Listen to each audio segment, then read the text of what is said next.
బంగాళాఖాతంలో అల్పపీడనం ప్రభావంతో తెలంగాణ వ్యాప్తంగా వర్షాలు కురుస్తున్నాయి. పలు జిల్లాలను భారీ వర్షాలు ముంచెత్తుతున్నాయి. మరికొన్ని జిల్లాల్లో మోస్తారు వానలు పడుతున్నాయి. ఇక హైదరాబాద్లో రాత్రి నుంచి ఎడతెరిపి లేని వర్షం పడుతోంది. దీంతో పలు ప్రాంతాలు జలమయమయ్యాయి. కాలనీలు బస్తీల్లోకి వర్షం నీరు చేరి జనం ఇబ్బందులు పడుతున్నారు. మరో 2 రోజులు వర్షాలు పడతాయని వాతావరణ శాఖ హెచ్చరించింది.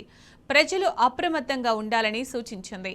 అటు వర్షం కారణంగా ఎదురయ్యే పరిస్థితిని ఎదుర్కొనేందుకు మాన్సూన్ టీమ్స్, హైడ్రా టీమ్స్ సిద్ధంగా ఉన్నాయని అధికారులు తెలిపారు.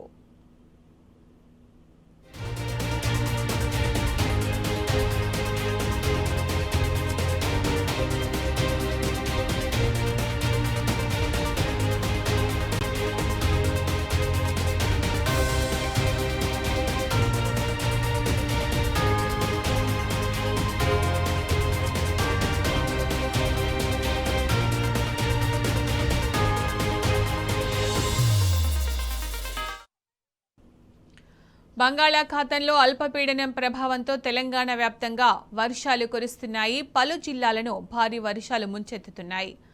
మరికొన్ని జిల్లాల్లో మోస్తారు వానలు పడుతున్నాయి. ఇక హైదరాబాద్లో రాత్రి నుంచి ఎడతెగని వర్షం పడుతోంది. దీంతో పలు ప్రాంతాలు జలమయమయ్యాయి. కాలనీలు బస్తీల్లోకి వర్షం నీరు చేరి జనం ఇబ్బందులు పడుతున్నారు. మరో 2 రోజులు వర్షాలు పడతాయని వాతావరణ శాఖ హెచ్చరించింది. ప్రజలు అప్రమత్తంగా ఉండాలని సూచించింది.